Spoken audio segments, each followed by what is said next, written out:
Okay, another question, direct.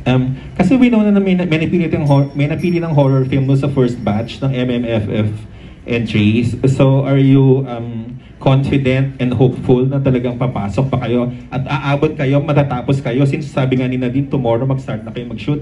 You'll make it sa deadline? Again, no guarantee. It's tougher, syempre. Congrats sa yung first 4 entries. I think last year may parang thriller rin, no, yung Nanahimik ang Gabi.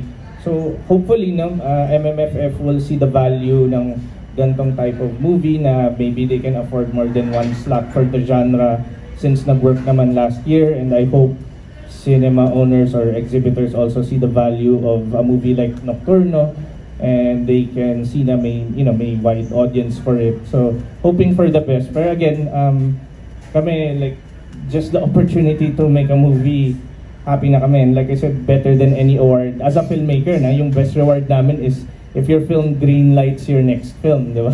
So you can keep creating. Ako dun, masaya na ako as long as my film gets shown and ma-distribute properly and ma-promote. Parang reward na yun. So we'll try our best, pero let's see, no? We're really hoping for it.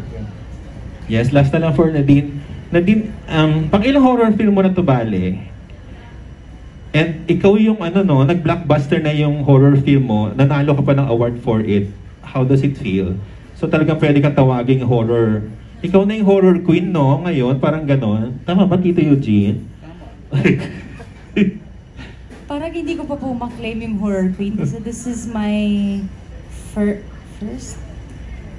Second? Kasi meron po akong isa pang naging film before na horror, pero support lang po ako dun. As in, sobrang bilis lang po ako dun. Ano yun? Yung Chainmail po. Okay. So, ano lang po ako dun, lumabas lang ako saglit sa ibang mga scenes. Oo, hindi mo nga pwede i-claim yun. So first mo was Deleter. So first po yung pinaka, nag-deleter. And second to? Yes. So, I don't think I can claim it. Pero yun po, I'm really happy na naka-receive po ako ng award sa performance ko sa Deleter, and yun, I'm really excited po ako for Nocturno, and it's going to be a challenge for sure. Thank you, good luck. Thank you. Thank you. Okay.